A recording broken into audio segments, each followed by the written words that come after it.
Hello, this is John at Amp Threads. We're working our way back home for the amp deal in South Bend, Indiana.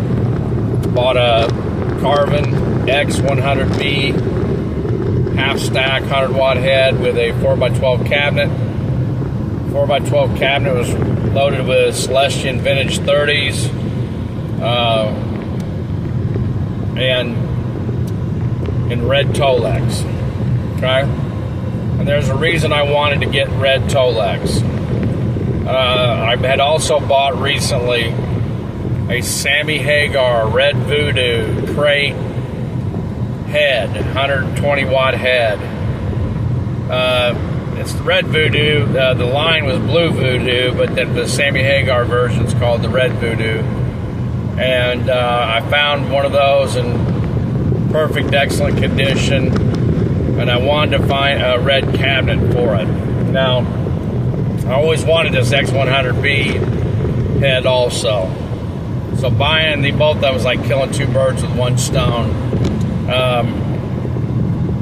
That's what's loaded. The Vintage 30s is what's loaded in the Sammy Hagar cabinet. They're just hard to find. I'm lucky to get the head. It's extremely hard to find, and to find one in excellent condition and a road case that's been serviced and maintained is just awesome. Okay, we've got that drive back. I want to make a few videos. I've got some different topics of discussion. One is to talk about Fender. I know at times Fender seems to get a bad rap. I've noticed in YouTubers and YouTube people taking some shots at them. I'm proud to say that Fender got my back recently. I had bought a Fender Stratocaster Seafoam Green HSH model. When it came in, though, it had issues with a skunk stripe. Now, to go back on the story a little bit, before I got to buying the Strat, I had a Fender Mexican Fat Strat that I really, really liked. It was my first real decent guitar I probably bought. And it was getting up there in age, probably around 26 years old. It was going to need some frets replaced and things like that. And I thought, I'd like to upgrade or get something different. I looked at some of these Brian May guitars. I bought one, it came in electronic issues, so I gave it back. They replaced it, sent another one, that came in, electronic issues, gave it back. I bought both those guitars at Guitar Center, and Guitar Center gave me a really good trade on my Mexican Strat. Gave me a real fair trade on it. But the two Brian May guitars ended up not working out. So then I said, well, heck, I'm just going to get another Strat. The Strat was good to me. I played that guitar for 20 plus years, loved it, loved the setup on it. It was a good playing guitar and a good sounding guitar. So I went ahead and bought this Seafoam Green HSH Strat.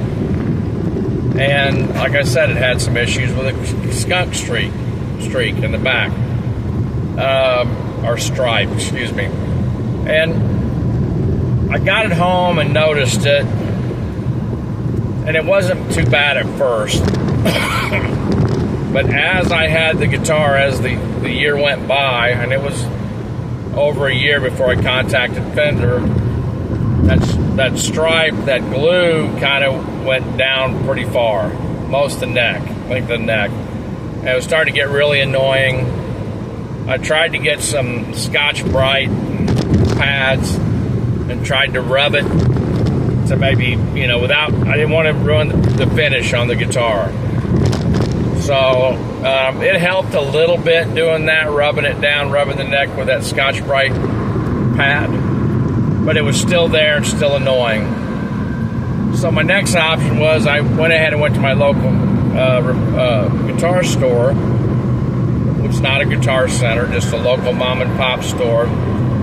They said they could fix it, but it was going to have, they were going to have to take the neck off, sand it all smooth, then refinish it. It was going to be about a $150 job. And I didn't like the idea of spending another $150 on a guitar I wasn't sure I even really liked. So she suggested this, one of the store people, salespeople, she said, look, call Fender, see what they say, see if they can do a warranty repair on it. Like, okay, I'll do that. So she gave me the number, an email, contact information. I reached out to Fender. They gave me a list of area authorized repair people. Now, they gave me 2 stores in my area that were still a few hours away. One was in Mattoon, Illinois, Sound Source Music, and the other one was in Alton. I didn't know anything about the store in Alton, so I kind of crossed that off as, no, I'm not going to take it there. And I went ahead and put the Sound Source store down as the one I was going to take it to. Me and a buddy took a day and took it up there, and they said, look, we'll have our tech look it over and see what he can do. Or, you know, he reached out to Fender. It took about 3 or 4 weeks to get an answer on what they were going to do, but he said, look, Fender said they would send a new neck, and then I would install it, do the setup on the guitar. I'd already bought some 9 strings, and I had that in the box, and I told him to use those strings. Anyway, but they said the one catch was it was going to take a few months, maybe month to 3 months, for them to get the neck to Mattoon coming off the production line. So they did. They got the neck in.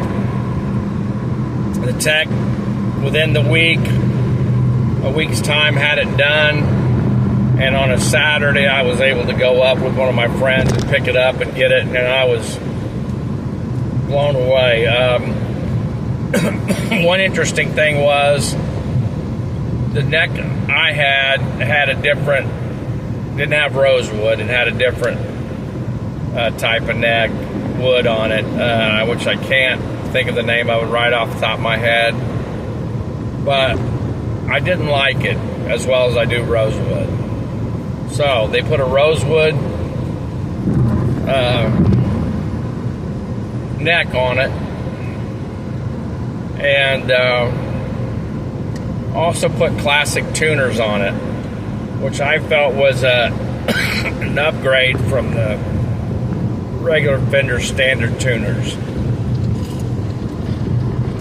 Now, got it, tried it out, played great, sounded great, the setup was good. I felt the nut was just a pinch tight, had a brand new nut on, everything was new, but the finish on the neck was just incredible, felt incredible. And then the other thing that I thought was neat, it was stamped, instead of used to say on there made in Mexico, well, now they stamped on there what plant it was in Mexico. So it doesn't say made in Mexico, it just says made in, you know, the plant there in Mexico with the name of the town. So I thought that was kind of cool, that right there. I'll shoot a video soon of that amp in action. I've got some new tube amps to try it out on, and I'm excited to do that. So look forward to that. I wanted to share that story with you because, you know, Fender honored the warranty, even though, you know, it had been some time I'd had the guitar for a little bit. But they honored the warranty, and Sound Source Tech did a great job installing it and making it play well. It was set up very well. So I'm a very, very happy customer. Now, it was a long ordeal going through 3 guitars to get to this point, but now I've got an instrument that I really, really love, and I'm excited to play it and excited to break it in, so to speak. But I'll show it to you. It's a seafoam green Fender Player 2 Strat rosewood fingerboard Fender vintage or classic tuners, and it's a sweet guitar. Everybody that sees it loves the color, loves how it looks, so I'm excited. So Fender, thank you. Great job, and God bless.